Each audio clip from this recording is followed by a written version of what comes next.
Hi, Greg and Tom. I have the pleasure to have you here, and it's exciting because it's a topic I'm eager to dive into with you too. So once upon a time, I find some video presentations that I truly relate to and find fascinating. And you had this presentation at DEF CON 32 about deception and counter-deception. So that's why we are here. As far as I'm concerned, you presented some very important topics for our time. And let's start with it. Would you like to briefly summarize your presentation about deception and counter-deception and a bit of your background and how you got to that? Yeah, so Daniel, thanks for having us on. I guess we'll do a little bit of intros first, and then if you want, I can try to give you a summary of the talk. So my name's Tom Cross, and me and Greg Conti have been working together for many years on a number of different topics around cybersecurity. And one of the things we like to do is think about particularly U.S. military doctrine, how the U.S. because militaries have been thinking about conflict sort of intellectually for centuries, and they have sort of refined principles of conflict. And often, what's happening on our computer networks is conflict, and so we can take some of these principles that have been distilled, and we can see if we can apply them to what's going on the internet. And often, they're very interesting sort of insights that come from that process. So in this case, we're talking about deception. So battlefield deception is a cornerstone of like. So actually, I'm getting ahead of myself in talking about battlefield deception. So I'm going to hold off on that for a minute. But anyway, we talked about the doctrine of deception and applied it a little bit to what's going on the internet, and thought about it from a technological point of view. And so, yeah, my background is in cybersecurity, and what I do in my day job is cybersecurity research. I don't know, Greg, do you want to talk about your background? Sure. My background is I came up through the U.S. military in technology pretty much the entire way. Studied computer science and then found in the late 90s cybersecurity really, really interesting and just continued on that path. And then the deeper I got into it, the more I realized that it just linked with the way I think. I went to my first DEF CON like 23 years ago, and my jaw dropped when I went in there. I found my tribe. These people think the same way. My hair might be a little shorter or whatever, different because I was doing the army thing. But I'd found my tribe, and this tribe is really good at seeing possibilities in technology, often in ways the designers didn't intend, and and just projecting they're all into the future. What that means, that kind of mindset allows you to, as we like to say, see fuckery, identify fuckery, because there's so much going on. One of my earliest, a good example would be I looked at a web browser and I watched the little status bar at the bottom. I'd go to a website and then like all these websites on the bottom were flipped in, like appearing on the bottom as this page built itself. And that led to a whole arc of just third-party tracking on the web research, right? So, and then from there, just kind of off to the races, working with Tom and various interesting projects we thought were important. Yeah, I'm wondering, like I always approach these technological future topics from a narrative point of view, or let's say also from a design point of view, but you both have this cybersecurity background. And how does that differ in terms of thinking and possibility? And as you just pointed out, like hacking technology and seeing unintended ways of using technology. Well, so I think Greg hit it on the head when he talked about the ability that like people in the hacker community have to see potential in technology that wasn't necessarily intended by the people who created it. And I talk about that as sort of like having an anthropological view of technological artifacts. So if you if you're like an academic you've gone through a bunch of professional training to get to the point where you're like you have a very sophisticated understanding of how things function. And when you're presented with like a technological artifact, you know what it's supposed to do. And like hackers were like originally a community of young people who were sort of untrained, who were interested in technology and kind of had to figure out how things work, right? And that perspective leads you to a different way of thinking about how things work, and enables you to sometimes see ways that things can work that are sort of not anticipated or obvious when you look at it from the perspective of sort of like professional technologists, if that makes any sense. So, and I also, I was really, when I was young, I was really interested in futurism. As part of being a technologist involved trying to imagine, like future scenarios, how technology could impact civilization, what kinds of technologies would be useful to us, what kinds of futures do we want to have, right?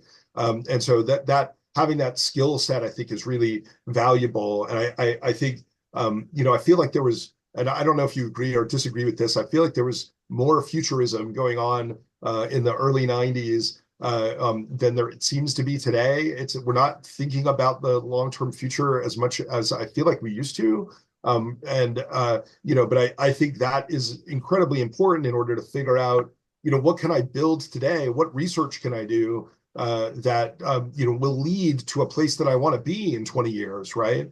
I think so you take that general idea, which I think is an important sort of facet of being a technologist, and you inject this hacker mindset, which is somewhat subversive, and also sort of like again anthropological in its way of thinking about the artifacts that exist. Those things combine can lead to, sort of really novel insights that you won't find elsewhere. So I don't know, that's my explanation.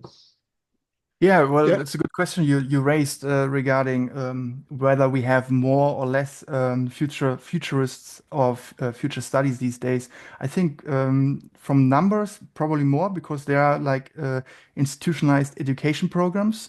But at the same time, I think the quality, as far as we can witness the work which was done back in the days, it was just such pioneering, strong work that it's still stuck with us in some sense.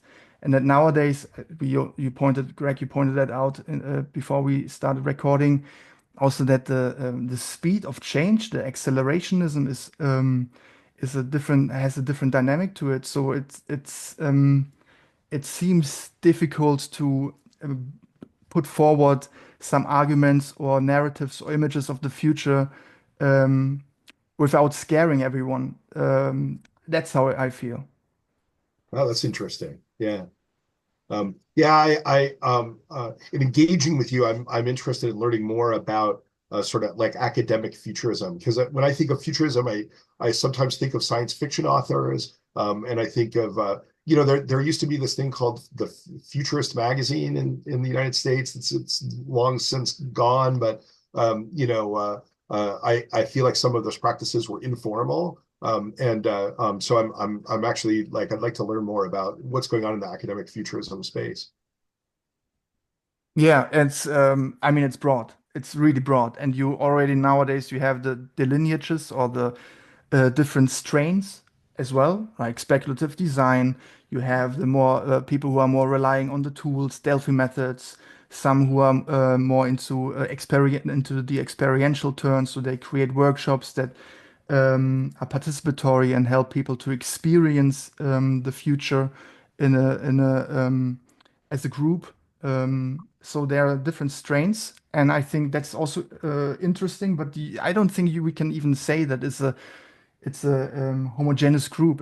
There are so many directions, and of course, we have the aspect of there are professors and there are students, and then there are people who are not coming from the academic field, who have a vivid imagination and a interesting background and approach to it.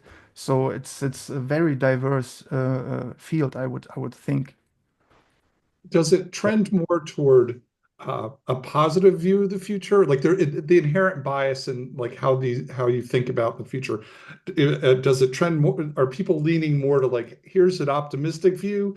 Because my view is, I think working in cybersecurity for decades tends to give you a pessimistic view of the future.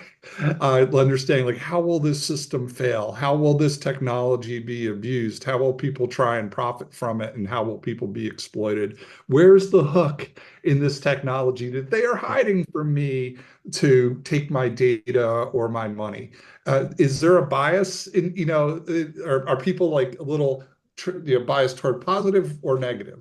I would love to show you now a clip from The Simpsons where Homer Simpson is going into the cinema and it's just being overwhelmed by one trailer after the other about dystopian futures. So I think it might be even like easier to imagine the suspenseful apocalyptic scenario rather than to find something in social fiction, because there you have to become, I guess, weird in some sense in order to imagine a social fiction that might overcome your own, biases and fears. And as you pointed out, when you say experience in your field, I mean, neuroscientifically speaking, the way how we imagine our future is very much linked and related to our past experiences. And I think that's the challenge for every one of us and for systems or societies and nations or corporations as well to overcome this type of path dependency, to imagine something else than what was. I think here lies the challenge, and there we need to have this bifurcation point, this opening up, this uh, uh, expansion of our perception to imagine alternatives, differences in quality. And I think that's where nowadays I see the work of a futurist, that that's the entry point where we have to design experiences that allow us to enter multiple perspectives or change trajectories, um, if possible. I mean, it's not necessarily about making people think differently, because that's a mission impossible in most of the senses, as you in your presentation pointed out, that we have this confirmation bias. And it's easier also, as you said in the one maxim, to confirm a particular assumption rather than to change assumptions. But I guess that's the job, to question anticipatory assumptions. And those assumptions are our predominant authority of our time. And so, therefore, I'm thinking how your field of cybersecurity.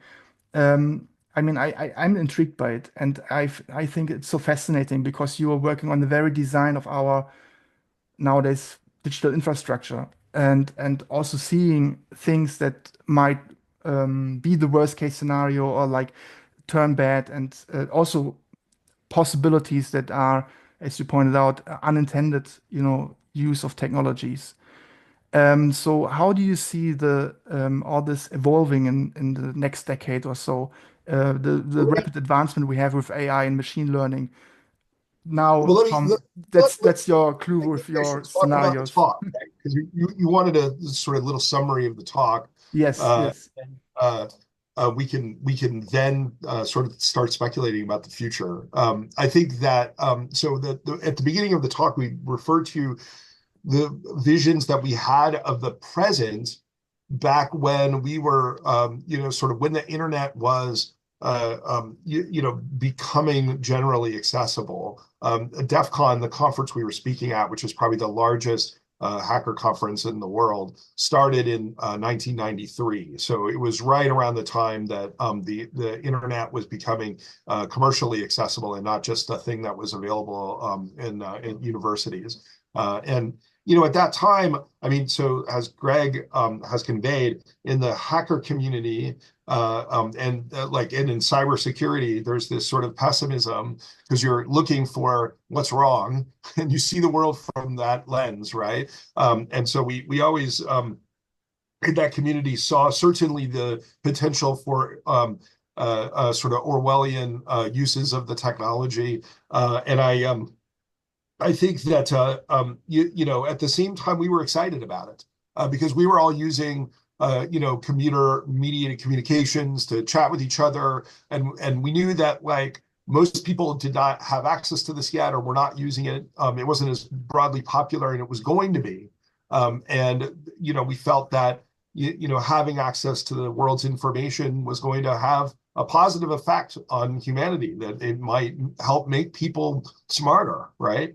And so we kind of were able to hold these contradictory ideas together in our brain, and it's useful to look back and ask yourself, what happened with our what was the outcome for real? And I think one of the things that we do in technology futurism that I think is a weakness is that we take like technologies and we extrapolate. So we know, say, Moore's law is going to make this cheaper. So this thing that's really complicated and expensive right now, if I wait 10 years, it will be less expensive, and therefore more people will have them. And so I can think about the implications of that, right? But without also understanding in a deep way, like human nature, like it's hard to tell how people are going to react and interact as a consequence of that technology change. And I think that what we've seen with the internet and what we talk about in our talk is some of these facets of human nature, including confirmation bias and the like, and those things have impacted the way that we use the tools that we have. So we're not necessarily using the internet to become smarter. We're using the internet to validate ourselves and to feel better about ourselves. And that's sometimes leading us to be dumber because we're surrounding ourselves with things that confirm, our priors rather than challenging us to think differently.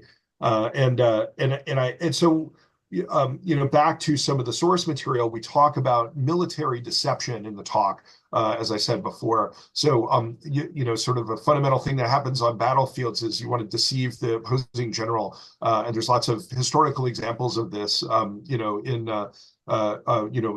World War II, when the Allies crossed into France, they fooled the Germans into thinking that they were going to cross at Place de Calais, which is the fastest way to get across. So it's a pretty obvious assumption that that's where you try. They use things like inflatable tanks in order to create that deception. And then they were able to show up in Normandy where, it was not as well defended. And, that's an important sort of fundamental facet of, how you plan a battle. There's a bunch of principles associated with that they've distilled. So these maxims of deception. So we talk about these deception maxims, and then we sort of consider, the first thing we want to do is sort of talk about counter deception. How do you, if you assume people are out there trying to deceive you, and these are the basic principles of human deception, then how can you defend yourself? And what is so we sort of distilled discussion of counter deception. Like if the deception maxim implies this, then what is the opposite of that? How do you counter that?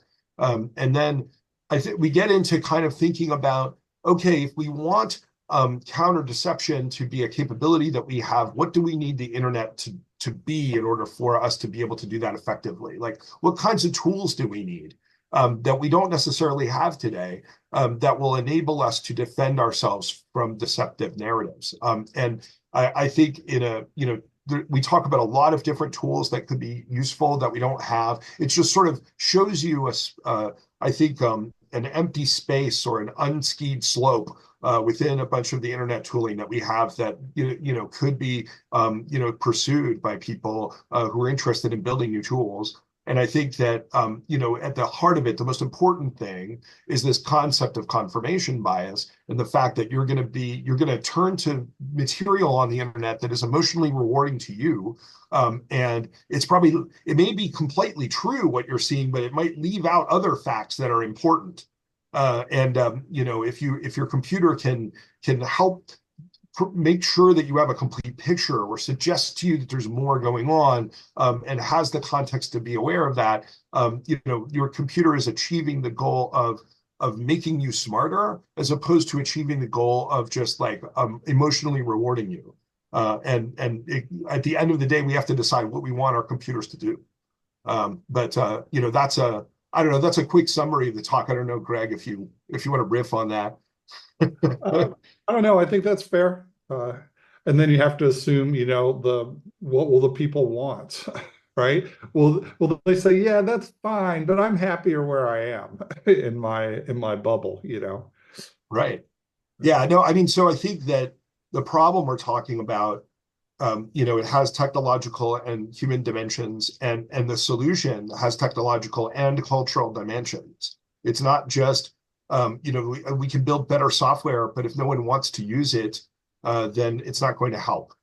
We need people to, to seek to challenge their beliefs, to want to grow. We need a culture that reinforces and sort of rewards that orientation, I think. Some of a lot of what again, it comes back to a lot of what our future will be has to do with both the technology that we have access to, which continually changes our lives, but also the character of the culture and community and systems of government that we build around around the technological state that we're in, right?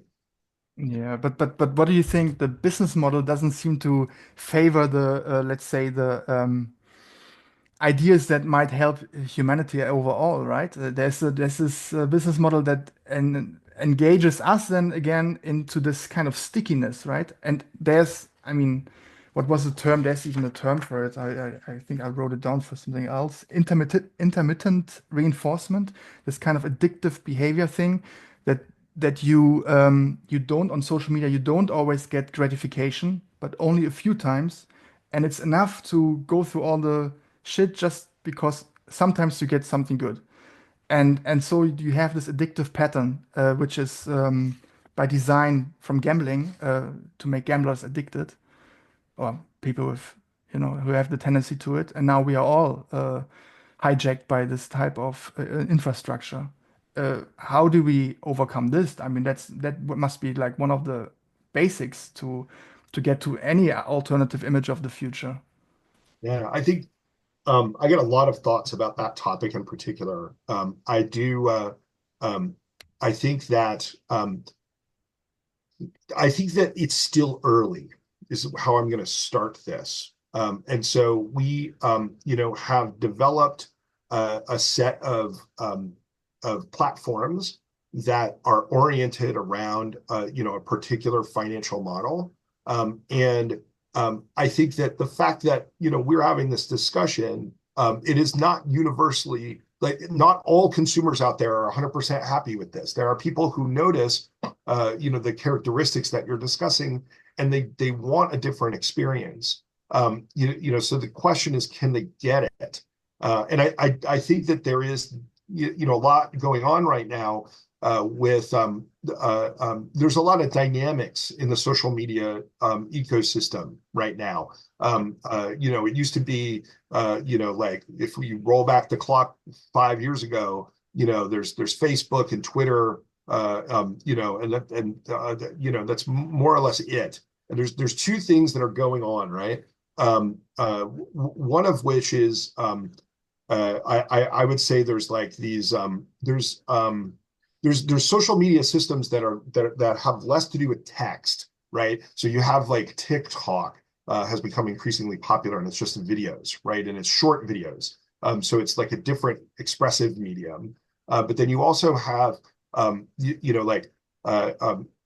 increasingly popular sort of like decentralized social media. So Mastodon and potentially Blue Sky, have more and more users all the time. And in those cultures, there's sort of this like counter reaction to the business model. In any of these social media organizations, there's a relationship between the user, the platform operator, and usually an advertiser, right? Cory Doctorow has written about this concept of enshittification. That's the word he uses, where he talks about how, like, a venture capital backed company, the first thing they need to do is acquire users. So they put things out there, and they're funded by the venture capital, and so they're sort of loss led. They're inexpensive. People start using them, so they get this user base, and then ultimately they have to figure out how to become profitable.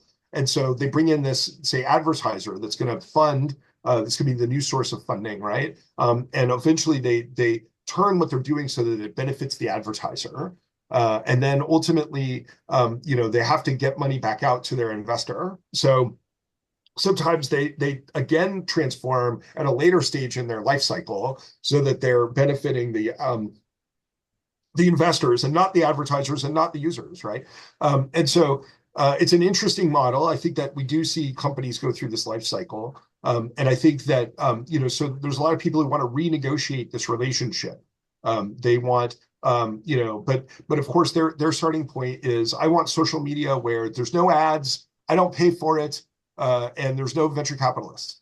And that the only way that that's sustainable is like if somebody as a hobby is running the system.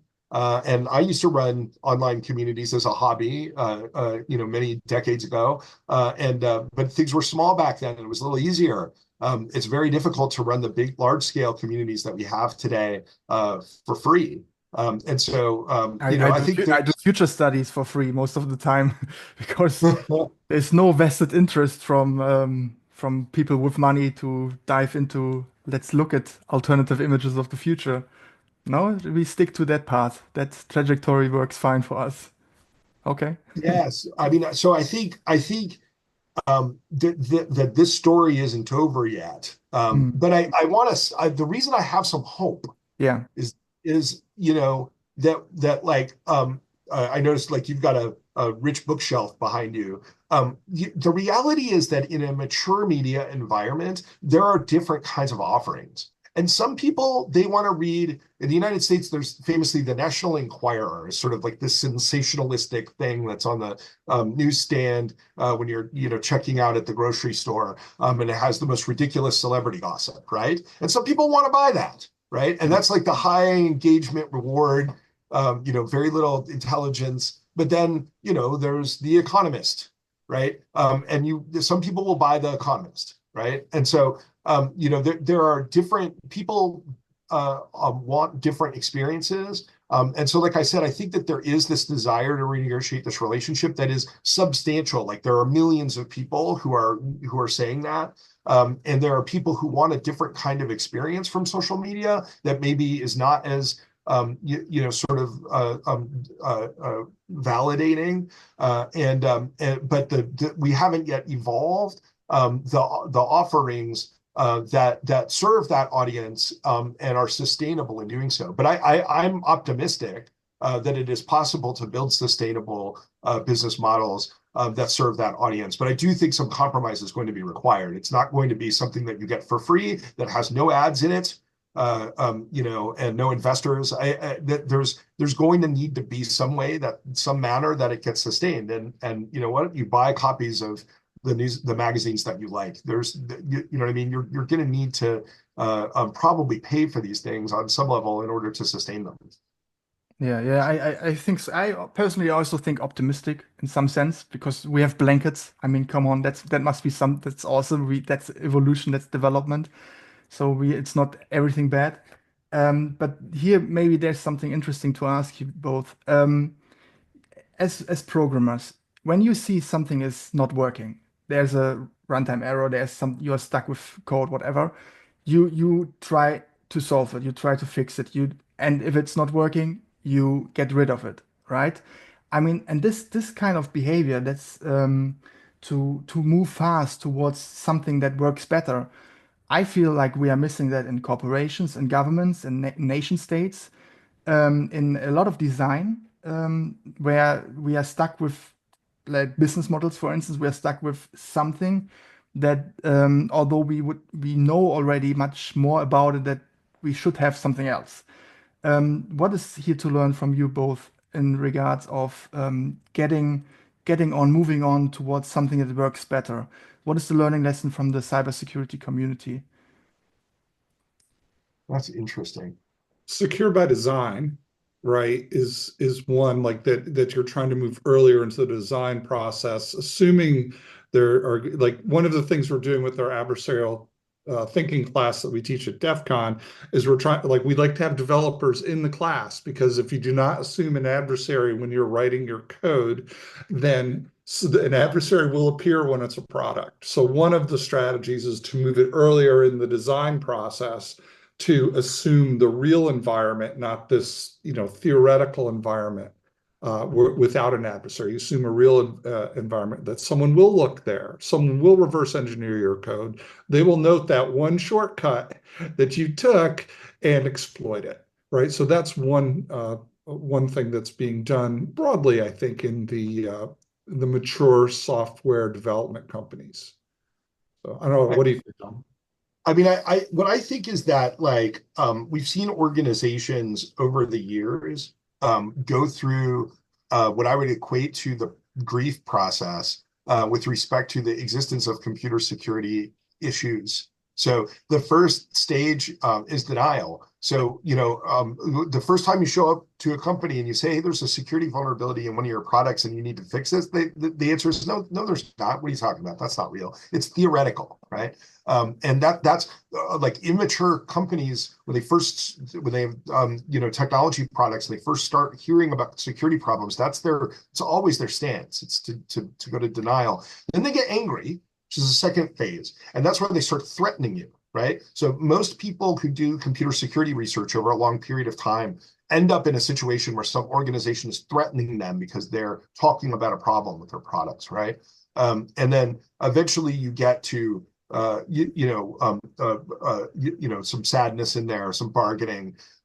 Acceptance involves like a high level of maturity is where you're saying, okay, we have to build processes in our organization that address this. One of those processes is like secure by design, so that we're thinking about this throughout our life cycle. One of those processes is having like a vulnerability disclosure and coordination process, so that when people show up and say there's something wrong with your product, you can accept that information. You have a way of figuring out how to fix it, and you have a way of conveying to your customers that this issue existed and there's an update available.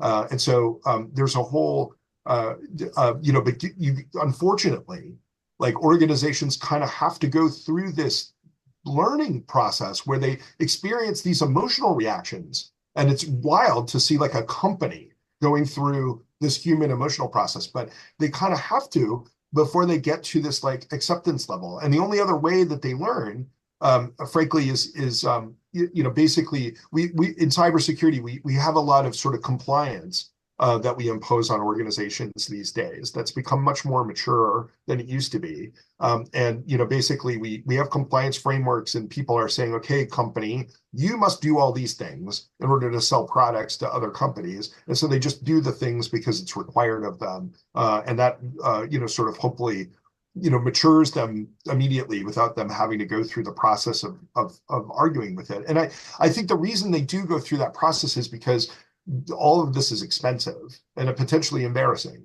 right? Computer security costs money, and it otherwise those things would be profits, right? So it makes it more expensive to build products, and it makes it more difficult to market to your customers, and so the people don't want to do it, so they resist it, right? Does that in some sense link to your adversarial thinking course, like with what the training methods you use for mental frameworks and developing the mindset to have this as a professional? Yeah, I mean, we want to teach people to be able to see security flaws in the things that they're building, so that so hopefully so that they build them better, right? And so like a lot of computer security professionals have highly refined like adversarial thinking skills, and they can look at something and they look at it sideways and they can see its flaws, right? Those mental models take time to build up, and so we are trying to collect and convey them so that people can get to that level faster. Yeah. I see, I see. I have the sentence here, multi-layered deception strategies to build false narratives or digital decoys within the network.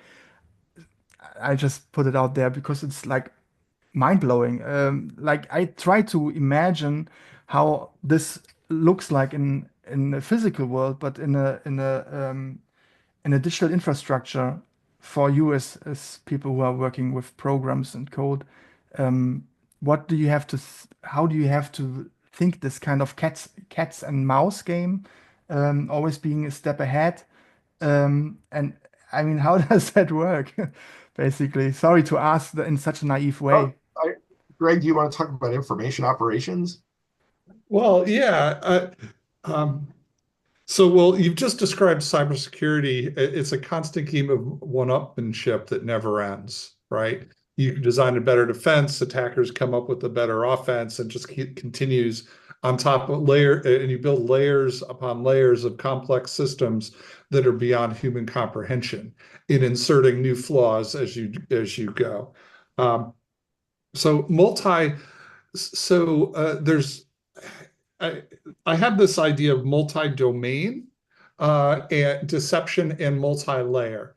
And in domains, I think the information domain, the physical domain, and the cyberspace domain, right? So you can deceive on networks, you can deceive with information, and you can deceive in like the physical world, right? With humans and that type of thing. So that's one. And then you can zoom into any of those and say the cyberspace one. There are models. There's one called the OSI model, which starts with just like the electromagnetic spectrum effectively at the bottom, all the way up to applications at the top. And various models, there might be 7 layers or 5 layers, depending on which one you use. And deception can occur at every single layer of what makes a network work. And then you can zoom in and say, well, what am I trying to deceive, right? Am I trying to deceive a human? That's sometimes, but you could also deceive a program code. You're trying to deceive an intrusion detection system that's trying to determine if someone's on the network, right? So you can deceive code. And I think we're moving to the point where you can deceive AI, right? So it's this complex web of deception potential that you can use as a defender or on the offense. So, I don't know. What do you think, Tom? Oh, I mean, right. So I mean, I think what I would add to that is that there are different actors, right? So we think about threat actors, Oh right? yeah. And so there are certainly nation states that are active in all layers, like with various kinds of deceptions. That target different targets, right? So, in computer security, and we talked about this in the talk, there, computer security people are the targets of deception because various people are spreading malware out there because they want to control computers and monitor people. The computer security analyst job is to discover that malware. One of the things that it's useful to be able to do is attribute, like, who do I think who made this? What is their motive? Are they like a criminal group that's doing ransomware? Or are they a nation state that spy on people? What are they trying to accomplish? Malware creators will do deceptive things in order to fool the analyst and with respect to who they are and what their motives are. And so sometimes you see pieces of malware that include code from other actors that they've included here in order to fool the analysts into thinking that this malware was created by those guys, right? That's something that we see just in the software layer, but then obviously like on the internet writ large and social media, right? There's all these actors that are attempting to push narratives, and it's an important thing I think that comes through in our talk again is that it's not. I want to say 2 things about deception. The first thing is that, or misinformation. The first thing is that people think that like it's like these ridiculous lies that people are being convinced of, right? But in fact, when you really understand deception, it's really about reinforcing something you already believe, just enough to get you to take an action, right? So we're not, I'm not getting, it's not about getting people to believe that the world is flat. It's about getting people to feel a little bit more strongly about something they already believe. so that they act on it in a way that's desirable to the people operating the operation, right? So these things are much more subtle than people imagine. The other error, I think, in people's judgment is that it's that they are not subject to this, that they are not being deceived by I'm anyone. smart. I'm not. Yeah. It's only those other people who are subject to deception that I don't like them anyway. And boy, they think the things that they think because they're being manipulated, right? So when people are really bad at like understanding that the key to this is admitting that you have a problem and figuring out ways to seek self-discipline and hope that others follow you, as opposed to just sort of seeing this as a problem that only other people have. But certainly, like from a security perspective, there are various actors out there. They have capabilities. They may have various ways of promulgating messages. Which include botnets, but also include like professionals that they may be paying to spread things, and then of course those professionals may have accumulated fans who, like sort of innocently repeat things that they without realizing that they're part of an orchestrated operation. You know what I'm saying? So that there's a great deal of potential sophistication to these things, and they may involve years of preparation, planning, and timing. And so at their like at scale, there's a sort of tremendous set of things going on out there, from an information operations standpoint. Starting with lone people just pushing, I'm an influencer and I want to make money, Well, right? All the way up to for people. me, for Go me, ahead. it's chocolate commercial. It works very well on me. Right? There's not a clear distinction between propaganda and advertising, right? Yeah. And so And news. No, Right. I know, I don't know what you mean.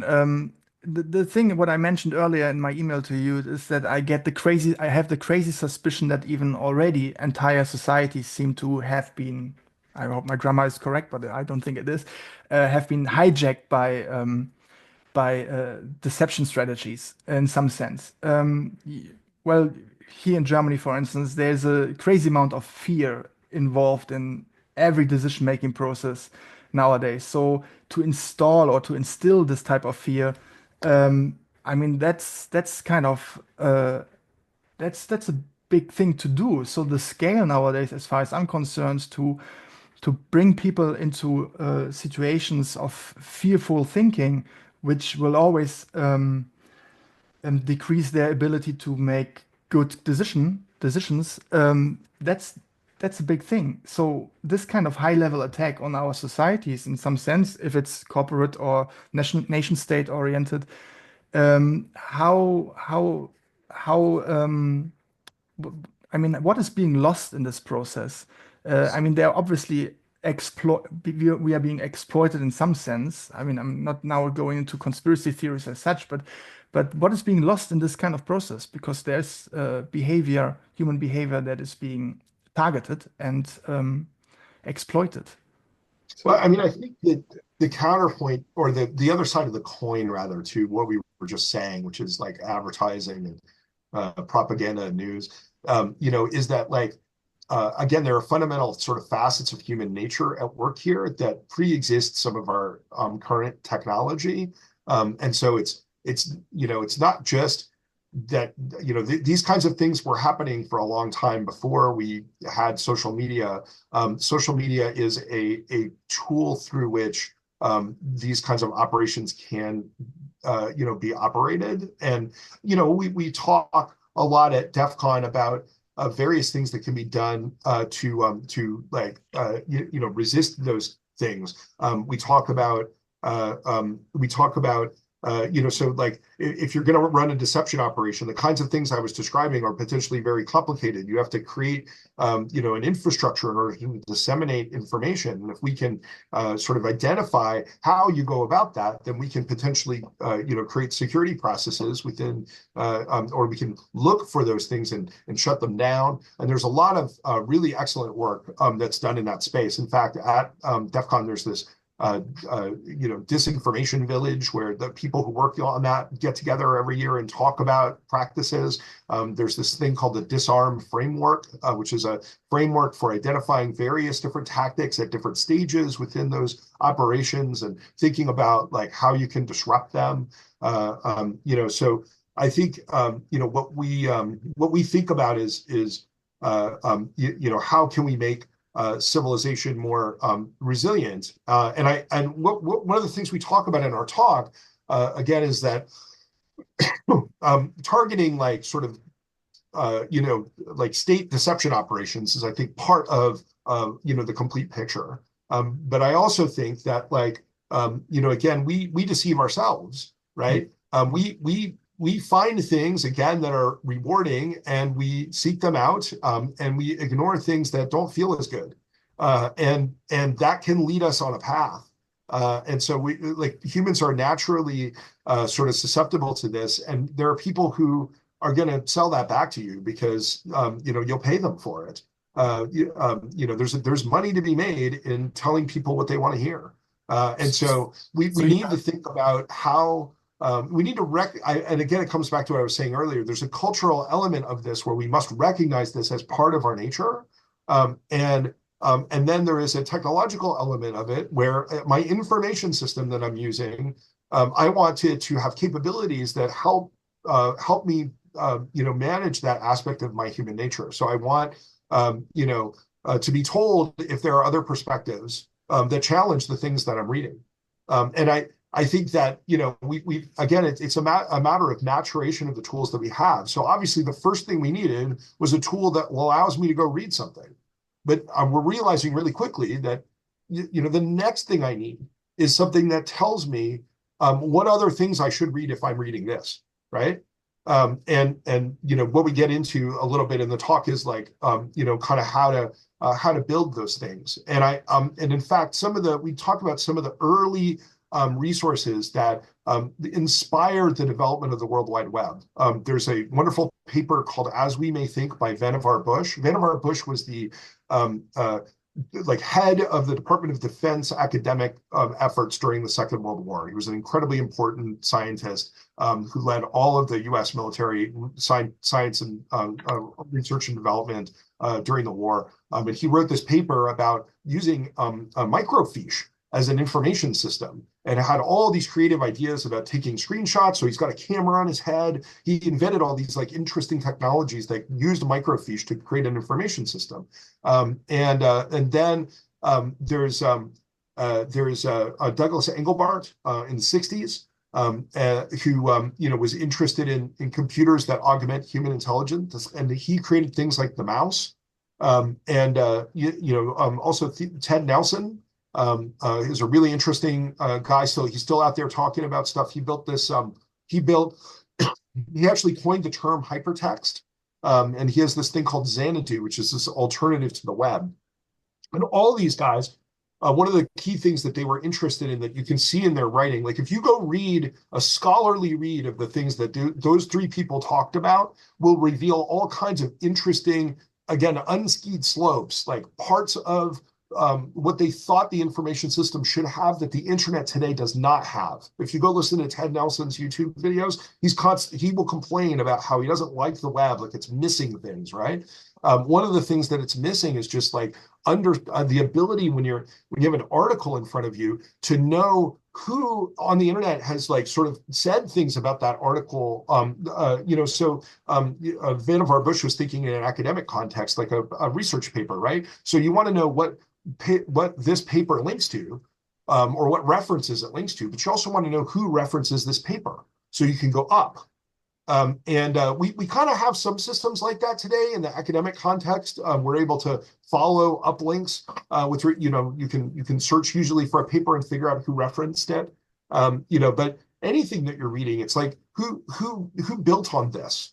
One of the reasons that's hard is it's a content moderation challenge. Anybody can, sort of riff on anything else on the internet, and most of those people don't have, useful things to say. So we also need to figure out, which additional perspectives are actually good ones or useful ones. And so we talk about that in the talk as well. But there's, so I think I again, like I'm trying to talk about the fact that like we're not done building the internet, and it kind of sometimes it can feel that way. Like we've got all this stuff now, and this is how it is. But instead, if we're saying the internet isn't giving us what we want, it's not resulting in the outcomes that we desire, then we need to start creating a vision of a better internet. I don't think we're not going back to the not having an internet anymore. And so what is a better internet? What's it going to look like? What kinds of capabilities should it have? Can we invest in creating those? And to your point, how do we make those things financially sustainable, right? I'm gonna make one more sort of ranty statement. It's something I've been thinking about a lot recently, and it's just like the nature of so like newspapers are a really sophisticated old system of information dissemination, and everybody knows that a newspaper has an editorial slant, right? Most communities have one or more newspapers. And they represent the perspective of that community, and they also maybe represent different perspectives within that community. And then we've got all this, in the media space, we've got different business models. Some are advertising supported, right? But we also have, we have public broadcasting, right? In different countries, we have sometimes like state-sponsored media. Like I tend to think of NPR or the BBC. And then, we also have, in authoritarian states, you have state-controlled media, right? Where they're getting their money from the state and they're also getting their talking points from the state. Another interesting example maybe is Radio Free Europe, which is all probably state-controlled media. I don't know how we feel about that, but it's like, different states are setting up information systems that they're funding to disseminate ideas to other people, right? To other cultures or communities or nations, right? So there's all these different models, and there's all these different platforms. Going back to social media, they're again, like looking back a few years ago, it's like almost all discussion is like it's either on Facebook or Twitter. There's two things. They're global. You know what I mean? They don't represent, there's editorial choices that are being made in these platforms, both in terms of content moderation and in terms of algorithmic sort of emphasis of different content. Those are editorial choices. There are probably different editorial standards that different communities want, right?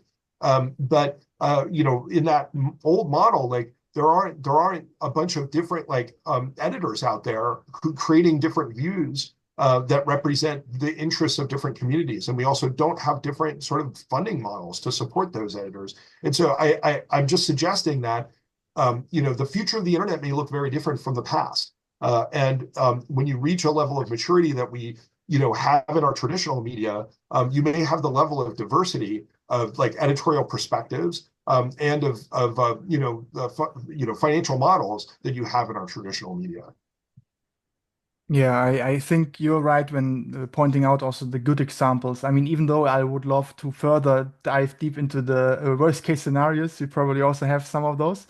But you're absolutely right. I think there's evidence for, practically and pragmatically illustrating the things that work, that actually make a difference, a qualitative difference, that seem interesting enough, that offer a new possibility.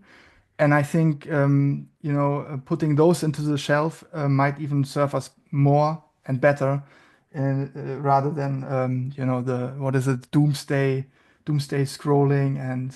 Well, we were going to talk about doomsdays, so I Yeah, need to go for put it. my mom three dystopias, right? So let me Yes. explain. So I was just because we in preparation for this conversation, we were talking about dystopias, and So I was trying to figure out how to structure that discussion. And so I really think of three. I'm not 100% confident in this model because it's sort of like over the last 24 hours. So, I might be missing something huge here, but I was thinking of three different technology dystopias. One of them is the Orwellian dystopia, which is, well-worn road. But the idea that our devices could be used to collect data about us, which could be used to control us. And one twist I'm going to put on that, which Greg and I could talk about at length, is that it's not just that your government controls your device. We live in a world where all kinds of different governments may control different devices within your home for various purposes, right? And so, yeah, different companies, different so it's actually more complicated than Orwell's model, but the basic idea that your TV is watching you is a thing that but it may also be that your light bulb is watching you, and they may have a different owner. So that's a thing, and it's real. Like we're really experiencing some of that stuff, not at the level or not in the way that Orwell imagined, but the technological problem is real, and potentially getting worse. A second kind of dystopia is, I'm going to call it the Carl Sagan dystopia, because it sort of talks about it in one of his books, and it's the dystopia that Greg and I were concerned about when we wrote our talk at DEF CON. It's the dystopia where we all just get dumber, because wasn't Idiocracy the movie already made for that? Yeah, exactly, right? I mean, it's like there's the content on these apps is really rewarding, and maybe you sink into this thing where it's like I can constantly get emotional, rewarding stuff that's entertaining and engaging, and I don't need to challenge myself. And I just sort of slip into, sort of tribalism and an inability to think critically, and it just gets worse and worse and worse because because I don't have to see anything that's emotionally difficult or challenging, and so that's I think a real concern, and there are things that are happening along those lines that are concerning, and then the third dystopia that I'm gonna credit Marshall Brain. He has a book called Mana, with two N's, and it's sort of the dystopia where like humans aren't useful anymore. So we have so much automation that we don't need people, or maybe we don't need some people. So in Marshall Brain's book, what happens is that, and it's an interesting technological observation, having robots that are fully like articulate and can navigate our world is really hard. It's a hard problem because our world is full of so many corner cases. And that's why, you can kind of get a driving car and it works pretty well, but it's really hard to get it to a place where people are like, okay, that's totally safe now, because there's some corner case that they haven't anticipated, and those things happen. So, the computers are maybe really good at processing information and communication, right? That's much easier. So he imagines in our civilization that AI ends up replacing the middle management tier, because middle management usually has to do with tabulating things and organizing things and directing things, right? And those are all things that AI can do really well. And so like in his dystopia, basically civilization bifurcates.